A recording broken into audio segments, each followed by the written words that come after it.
Bonjour tout le monde. Non, vous ne rêvez pas, j'ai bien une tête bizarre, je n'ai pas fait mes sourcils, j'ai uniquement appliqué du fond de teint et de l'anti-cerne, je n'ai pas réchauffé mon teint ou appliqué du blush puisque j'ai des produits à vous présenter. Et en plus, j'ai dû faire un mélange pour mon fond de teint et je l'ai fait un petit peu trop clair. Mais ne vous inquiétez pas, c'est bien moi, c'est Gabi, je vais arranger tout ça. Au programme de cette vidéo nouveauté, je vais vous parler du nouveau feutre à sourcils de chez Anastasia. Il s'agit du Brow Pen que je teste maintenant depuis quelques semaines. D'où mes sourcils à maquiller. J'ai également des nouveautés de chez Charlotte Tilbury à vous présenter. Son nouveau gloss, sa nouvelle ombre à paupières en peau et son nouveau mascara. Il y a des produits que j'ai déjà testés, d'autres non. Nous en parlerons au cours de la vidéo. Je vais également vous parler de la nouvelle version du bronzer crème tant connu de chez Chanel. Donc le Soleil Tan a été remplacé par les beiges crème Belle Mine ensoleillés. Donc je vais vous faire une petite comparaison entre ces deux bronzers. Et dernier produit à tester avec vous aujourd'hui, cette petite merveille là, visuellement, puisque je ne l'ai pas encore testé, donc je ne sais pas si c'est une merveille sur la peau.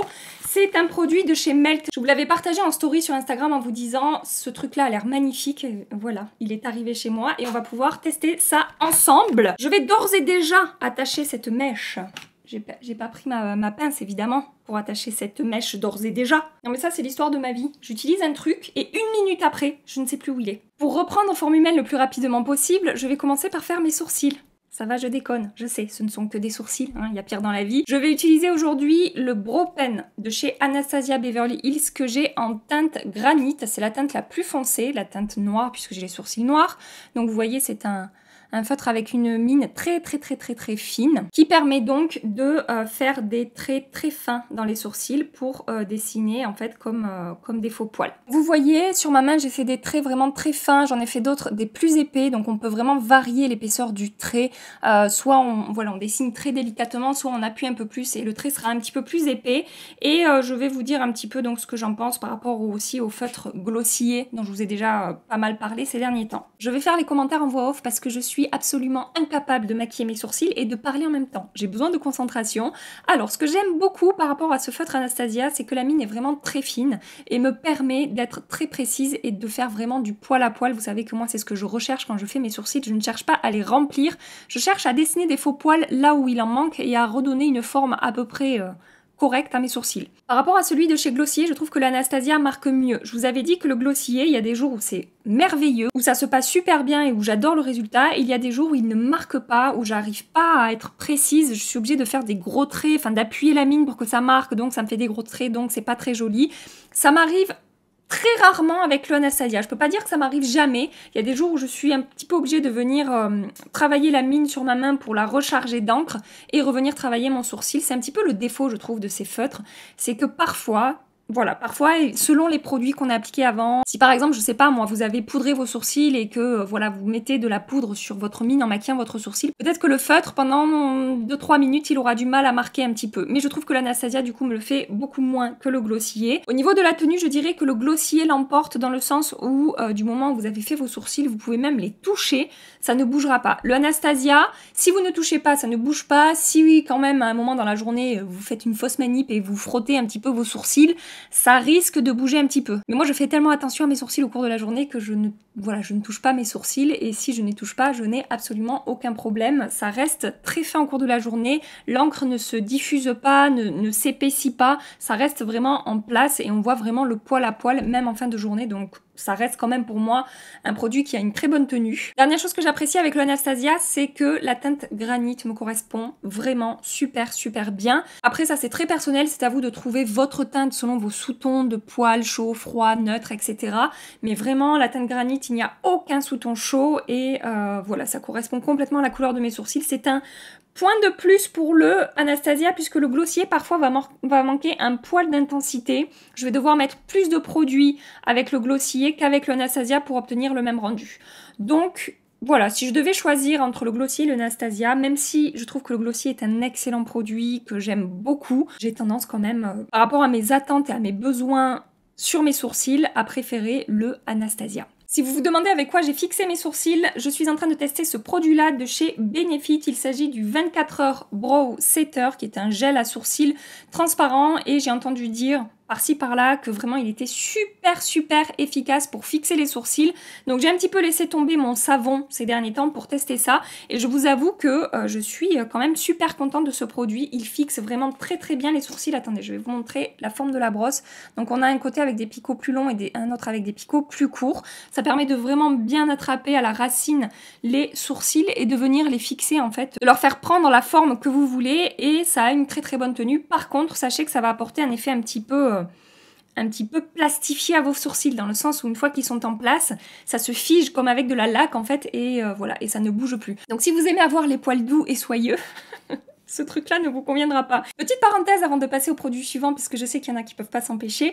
Nous ne sommes pas là pour juger de la tronche de mes sourcils, mais on est là pour parler de la qualité d'un produit. Donc si vous trouvez ça moche, si vous préfériez comme ci ou comme ça, ou si vous estimez que je devrais faire comme ci ou comme ça, c'est pas la peine, hein, vous pouvez vous abstenir, voilà, c'est juste pour vous parler de ce que je pense de ce produit, de la qualité de ce produit. Je vais maintenant passer au teint et je vais réchauffer mon teint avec cette nouveauté-là de chez Chanel. Je dis une nouveauté, même si ce bronzer existe depuis longtemps, puisqu'en fait il a été reformulé et son nom a changé. Il s'agit du bronzer lait beige crème belle mine ensoleillée. Donc ça c'est la nouvelle version qui avant existait sous le nom de Soleil Tan de chez Chanel. Attendez, laissez-moi vous montrer. Qui ressemble à ça, vous voyez c'est très similaire à la nouvelle version. Ici vous avez la nouvelle version, ici l'ancienne. Je pense que vous pouvez voir dans le boîtier qu'on n'est pas tout à fait sur la même teinte. Je vais vous faire des swatchs. Et apparemment, ils ont annoncé qu'ils n'avaient pas changé la formule, mais quand même, apparemment, la formule a changé, la texture aussi un petit peu, la teinte un petit peu. Donc on va parler de ça, je vais vous donner moi mon ressenti et mon avis par rapport à la nouvelle version. Sachez que le Soleil Tan de Chanel, ancienne version, était un bronzer que j'aimais beaucoup, avec une texture un petit peu entre la crème et la mousse. Vous savez, c'est ce genre de produit, même s'ils ont une texture un petit peu crémeuse, au fur et à mesure où on les travaille, ils vont avoir un fini poudré en fait sur la peau. Au niveau des swatchs, ça va donner ça. Donc ici vous avez le Soleil Tan, ici vous avez les beiges, et je ne sais pas si vous pourrez le voir à la caméra, mais la teinte n'est pas tout à fait la même, ça se rapproche fortement, mais ce n'est pas exactement la même chose. Je dirais que le Soleil Tan, donc l'ancienne version, est un poil plus foncé et peut-être un tout petit peu plus neutre, j'ai envie de dire. La nouvelle version, les beiges, je la trouve un petit peu plus chaude, mais en même temps un petit peu plus claire. Donc finalement, la différence n'est pas hyper flagrante entre les deux. Au niveau de la texture, je trouve qu'effectivement, l'ancienne version a une texture plus, comment dire, un petit peu plus mousse et un peu moins crémeuse sous les doigts. La nouvelle version, quand on le touche, vous avez une sensation un petit peu plus mouillée sous la peau, mais c'est très léger, c'est pas très crémeux, enfin ça se voit, hein, ça ne brille pas ni rien. On reste, je trouve, sur une texture qui rapidement, quand on la travaille ou quand on la swatch, va avoir un fini poudré sur la peau. Et au niveau du rendu sur la peau, finalement, une fois travaillé, je trouve que ça se rapproche quand même pas mal entre les deux bronzers, malgré cette petite différence de teinte et de texture. Le rendu est quand même assez poudré sur la peau, on a un fini plutôt mat, c'est très fin, ça se travaille facilement. Donc si vous étiez un fan ou une fan inconditionnelle du Soleil Tan de Chanel, sachez que vous ne retrouverez pas exactement la même chose, donc peut-être vous serez déçus, mais je trouve que la nouvelle version se comporte quand même très bien, et c'est un excellent bronzer. Vous voyez, la pigmentation est vraiment très bonne. Je le travaille avec mon 122 de chez Zoeva, qui est un stippling brush que j'aime beaucoup pour appliquer mon bronzer. Il ne fait aucune démarcation, je n'ai pas poudré mon teint, hein, je vais le poudrer par-dessus. Et je ne suis absolument pas déçue de ce bronzer. Alors sachez qu'à la base, je n'avais pas prévu de le tester. J'ai reçu pas mal de messages de vous sur Instagram, où vous me disiez: Gabi, est-ce que tu as testé la nouvelle version du bronzer Chanel, parce qu'il est vraiment super, il se comporte très bien sur la peau, le rendu est super joli. Il y en a même quelques-unes qui m'ont dit: j'ai trouvé mon bronzer crème chouchou. Et donc la dernière fois, je suis allée dans mon Sephora et j'étais avec mon petit démon, je vous en ai déjà parlé, Déborah. Déborah. Des fois, je rentre dans mon Sephora, je me dis: je vais juste faire un tour, voir s'il y a une ou deux nouveautés, puis je repars avec je ne sais combien de produits. Ça, c'est la faute de Déborah. Je plaisante évidemment, hein, je suis l'unique responsable de mes achats et de mes dépenses. Mais voilà, j'étais devant me disant: qu'est-ce que je fais? Je teste ou je teste pas? Et elle regarde dans ses tiroirs et elle me dit: il ne m'en reste qu'un.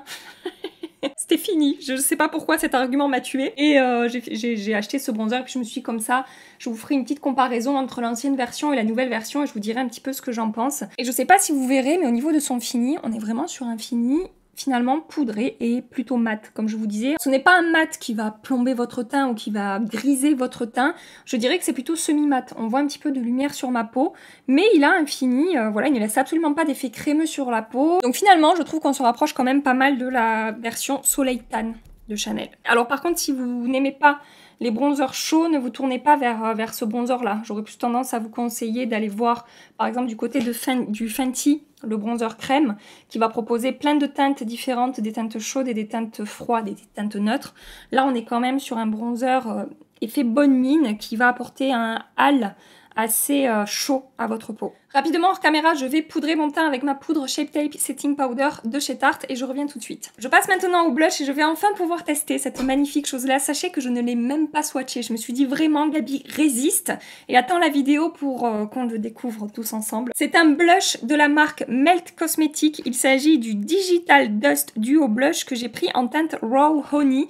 Donc sachez qu'il existe différentes teintes, mais j'ai trouvé que celle-ci se rapprocher le plus d'un blush. Les autres, j'avais plus l'impression que ça allait plus faire office d'enlumineur que de blush, à part cette teinte-là, même si au niveau de la lumière, à mon avis, ça se rapproche plus d'un highlighter. Mais bon, on va voir ce que ça donne.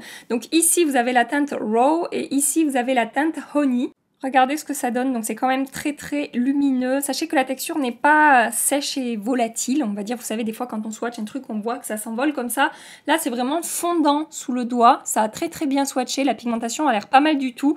Et sur la description, ils disent qu'on peut l'appliquer, qu'on peut appliquer les teintes séparément ou mélanger, qu'on peut les appliquer sur les joues, sur le corps, que ça va vraiment apporter de la lumière. Et donc, écoutez, je pense que je vais commencer par... Enfin, je sais pas, j'ai envie d'appliquer cette teinte-là comme un blush. Je pense que ça ressortira mieux. J'ai pris mon pinceau JH06 de chez Morphe. Et... regardez déjà cette lumière qui est en train d'apparaître. Est-ce que je vais finir ultra lumineuse? Je pense que oui. Au niveau de la pigmentation, voilà, j'y suis allée tout doucement, 2 fois, mais tout doucement, et je trouve que la teinte apparaît quand même assez rapidement. Donc il va falloir avoir la main légère avec ce produit. Effectivement, c'est très très lumineux, et vous voyez, j'aurais peut-être dû mélanger même avec la teinte la plus claire, parce que, alors c'est très joli, hein, mais ça aurait été un petit peu moins intense en termes de teinte. C'est ce que je vais faire de l'autre côté. Je mélange donc les 2 teintes, et je vais y aller tout doucement.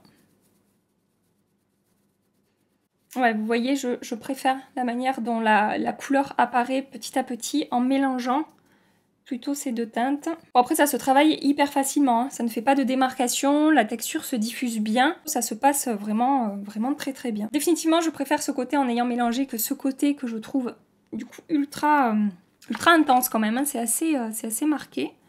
Je vais essayer d'estomper un petit peu pour que ça soit moins marqué. Bon, du coup, je n'ai pas besoin d'appliquer dans le lumineur, hein, c'est déjà assez lumineux comme ça fait vraiment un 2 en 1. Et maintenant, laissez-moi voir, vous déjà, je vous laisse voir de plus près, et moi je vais regarder de plus près ce que ça donne. Parce que des fois, quand je regarde de près comme ça, qu'est-ce que je découvre? Des paillettes. Et là, du coup, je dirais que j'en vois quand même un tout petit peu. Alors, elles sont toutes petites, vraiment, je pense que si je regarde de là, je les vois pas, voilà, c'est ça. De là, je ne les vois pas, c'est vraiment en regardant de très près. Après, à voir ce que ça donne, lumière du jour, soleil, etc. Mais c'est vraiment très léger et franchement, je trouve le rendu quand même super joli et super lumineux. Mais finalement, vous voyez la teinte, je me suis fait avoir. J'aurais peut-être dû me tourner vers une teinte un petit peu plus claire. Je passe maintenant aux yeux et je vais vous parler de cette chose-là de chez Charlotte Tilbury. Attention, je vais le prononcer vraiment à la française. Il s'agit des nouveaux Jewel Pot et j'ai pris la teinte Walk of No Shame. Il y a également la teinte Pillow Talk, mais je sais pas, j'ai été plus attirée par cette teinte-là. Donc ce sont des ombres scintillantes, lumineuses, un petit peu pailletées. C'est la mode en ce moment de ce type d'ombre en peau, j'en ai testé beaucoup et je vais pouvoir vous faire quelques comparaisons par rapport à d'autres ombres en peau que j'adore.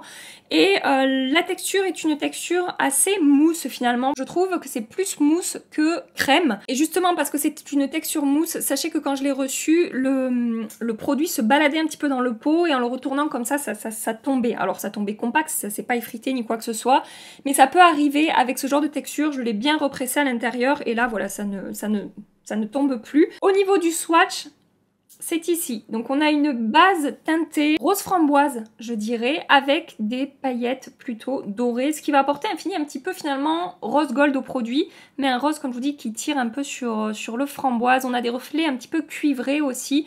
Voilà, c'est quand même très joli. Rapidement, je vais vous faire une comparaison de l'ombre Charlotte Tilbury avec deux ombres en pot que j'adore. Tout d'abord, les Scattered Light de chez Hourglass, dont je vous ai parlé 200 000 fois sur ma chaîne. Ce sont des ombres en pot dont je raffole. Donc là, c'est la teinte Reflect.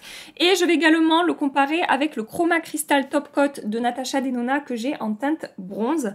Donc je vous ai déjà préparé les swatchs. Ici, vous avez le Hourglass, ici le Natasha Denona et ici le Walk of No Shame de Charlotte Tilbury. Sachez que ces deux ici, le Hourglass et Natasha Denona, sont plus miroitants, apportent plus un effet mouillé à la paupière et donc dégagent plus de lumière. Là, je pense que vous pouvez le voir au swatch, c'est quand même moins lumineux en fait, tout simplement. Et personnellement, je vous avoue que j'ai tendance à préférer ces deux finis-là justement par ce côté mouillé qu'ils vont apporter à la paupière. Le Charlotte Tilbury reste très joli, mais je sais pas... Personnellement, par rapport à ce que j'aime, je trouve que ça manque peut-être un poil de cet effet un peu miroitant. Et en même temps, j'ai envie de vous dire, c'est pas plus mal, puisque ça change un petit peu du fini des autres ombres à paupières. Et sachez qu'en termes de texture, je trouve que quand on swatch le Charlotte Tilbury, les paillettes peuvent être un petit peu volatiles. C'est-à-dire que quand je le swatch, ça peut avoir tendance à... Vous voyez, on voit quelques paillettes des fois qui bougent un petit peu, alors que dans ces deux ombres en pot là, qui sont finalement plus crème que mousse par rapport au Charlotte Tilbury, ça se tient un petit peu mieux. Les paillettes ont tendance à moins bouger, je trouve, qu'avec le Charlotte Tilbury. J'en ai fini avec ma petite comparaison. C'était vraiment pour que vous puissiez vous faire une idée de ce que vous allez retrouver dans cette ombre à paupières Charlotte Tilbury. Je vais donc l'appliquer au doigt. Ah, j'ai pas appliqué de base. Bon, c'est pas grave. Je vais en appliquer sur la deuxième paupière et je ferai du coup un comparatif entre avec base et sans base. Et je vous montrerai rapidement ce soir la tenue du produit avec et sans base. Après, vous voyez, ça s'applique vraiment hyper facilement. C'est vraiment très facile à travailler, ça se comporte très bien. Comme toutes ces ombres en pot, soit vous pouvez l'appliquer seul, comme ce que je suis en train de faire, soit vous pouvez travailler des produits poudre avant, travailler un creux, un coin externe plus foncé, etc. Et venir l'appliquer par-dessus, ça fonctionnera également très bien. Et même si je vous dis que je préfère les rendus plus mouillés des deux autres produits, sachez que c'est quand même très joli sur la paupière. J'aime beaucoup le contraste dans cette teinte entre la base rose framboise comme je vous ai dit et ces paillettes un petit peu dorées, un petit peu roses également. On a des paillettes roses et cuivrées. C'est quand même, voilà, c'est quand même très joli. Je peux pas dire le contraire. Je n'oublie pas d'appliquer ma base de l'autre côté. Je vais utiliser ma Veil Eye Primer de chez Hourglass comme toujours. Tous les liens seront dans la barre d'infos comme d'habitude.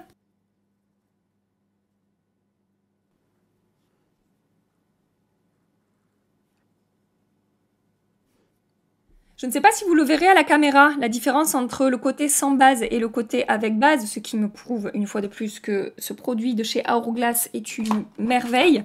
La teinte ressort beaucoup plus de ce côté que de ce côté. Quand je dis la teinte, c'est vraiment la base de l'ombre à paupières. Cet effet rose orangé ressort plus ici qu'ici. Je fais mon ras de cils inférieur. Je passe maintenant au mascara. Je vais également utiliser une nouveauté de Charlotte Tilbury. Je l'ai acheté en format voyage sur Cult Beauty. Il s'agit du Pillow Talk Push Up Lashes. J'ai entendu beaucoup de bien de ce mascara à la base. Pareil, j'avais pas prévu de le tester. Puis quand j'ai vu qu'il était en format voyage sur Cult Beauty, je me suis dit why not. C'est pourquoi pas tenter.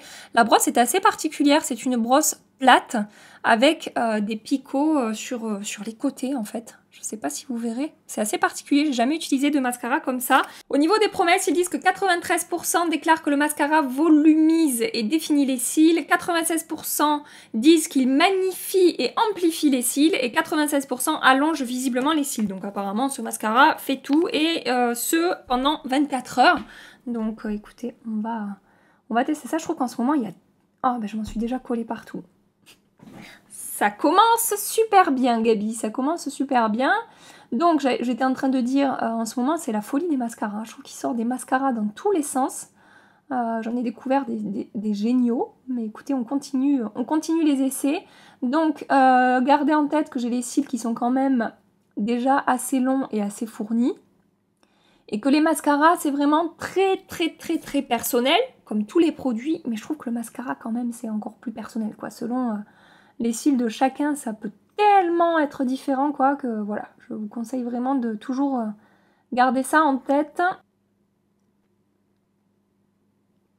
J'ai pas encore enlevé ma grosse boulette sur ma paupière parce que j'attends que ça sèche avant d'y toucher, sinon je vais l'étaler, ça va être l'horreur, mais je voulais quand même vous montrer le avant-après. Pour une première application, ce que j'ai beaucoup apprécié, c'est qu'il ne fait absolument pas de paquet. Quand on sort la brosse, en tout cas sur le format voyage, vous voyez, elle n'est pas trop chargée, du coup, ça la rend, voilà, ça rend l'application vraiment très facile. Il y a des brosses qui sont vraiment chargées quand on les sort des produits et ça peut être un peu compliqué, faire un peu de paquet. Là, ça n'est pas du tout le cas. Au niveau du volume, je trouve que ça a bien étoffé ma ligne de cils. Maintenant, j'ai des mascaras qui ont plus d'impact en termes de volume, mais en même temps qui vont moins définir mes cils. Là, vraiment, on dirait que j'ai une frange de cils vraiment hyper définie, un peu en mode cils à cils, en fait, mais ça m'a quand même apporté du volume. Au niveau de la longueur, ça a quand même bien marché, je peux pas dire le contraire. Non, c'est plutôt sympa là pour une première application. Après, si vous cherchez vraiment des mascaras avec un gros impact, genre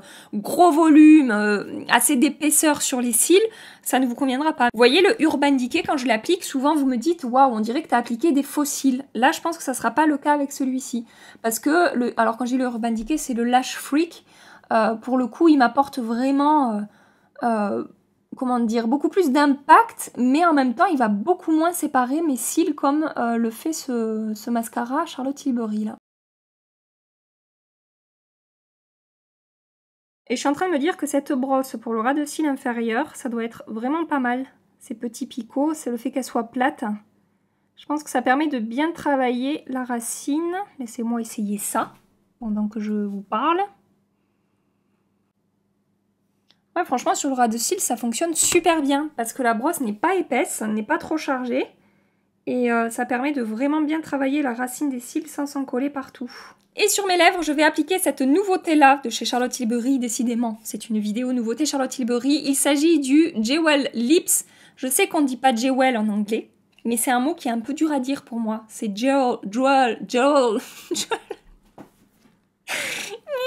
Bref, c'est le Jewel Lips que j'ai pris en teinte Pillow Talk cette fois-ci. Et je regrette un petit peu de ne pas avoir pris le Walk of No Shame. Vous allez voir pourquoi. Je ne vais pas appliquer de crayon en dessous.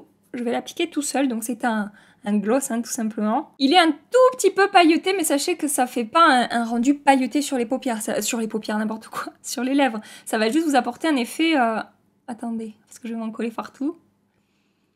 Ça va vous apporter un effet lumineux, en fait, et un poil scintillant, mais pas du tout pailleté. On sent pas de paillettes sur les lèvres. Je vous disais, je regrette un petit peu de ne pas avoir pris la teinte Walk of No Shame, parce qu'elle est beaucoup plus framboise, en fait, comme l'ombre à paupières, et du coup, je pense que ça ressortirait mieux sur mes lèvres.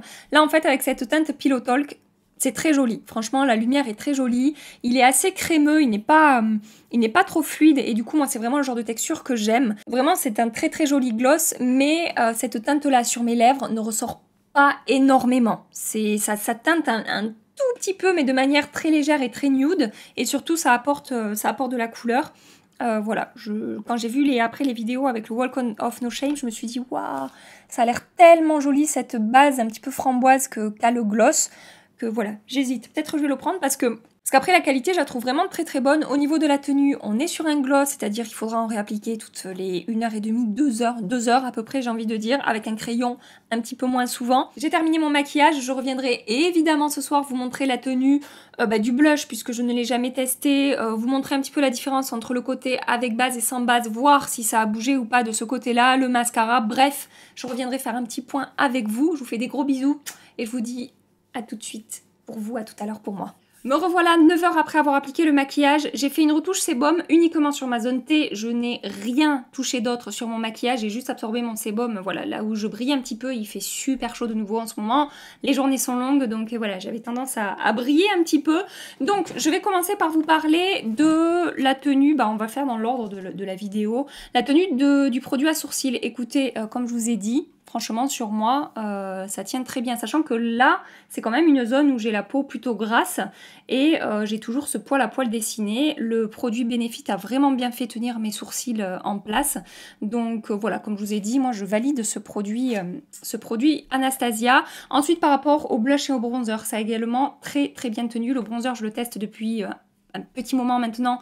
Donc pareil, je valide complètement. J'aime beaucoup sa texture, son rendu, la manière dont il se travaille. Enfin vraiment, pour moi, c'est que du positif. Après, selon mes goûts, j'aurais aimé qu'il soit peut-être un tout petit peu plus neutre, un peu moins chaud. Mais franchement, en termes de texture et de qualité, je n'ai absolument rien à dire. Ça se passe super super bien.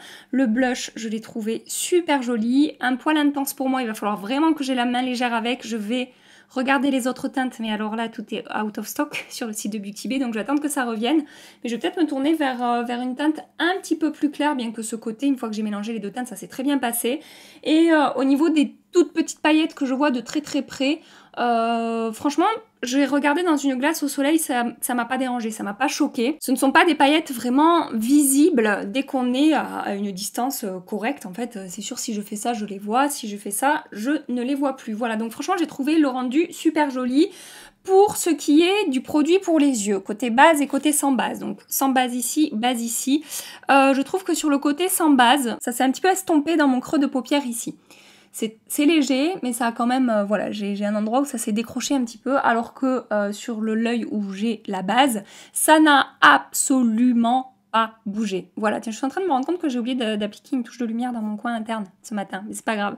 Voilà, donc je vous recommande de l'appliquer avec une base, mais franchement, avec une base, ça s'est super bien passé, et comme je vous ai dit, je trouve quand même le rendu très très joli. Pour ce qui est du mascara maintenant, alors en haut il n'a absolument pas transféré, j'ai les cils qui ont bien tenu, ça ne s'est pas effrité ni quoi que ce soit, donc de ce côté là ça va.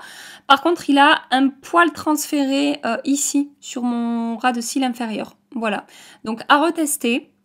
Mais oui, et de ce côté aussi, il a un petit peu transféré. Juste un petit peu ici et un petit peu ici. Donc à voir, je suis un petit peu mitigée pour le coup au niveau de la tenue. Et pour ce qui est du gloss, au niveau de la tenue, on est sur un gloss. C'est-à-dire qu'il faudra en réappliquer toutes les 1h30, 2 heures, un petit peu moins souvent si vous mettez un crayon en dessous.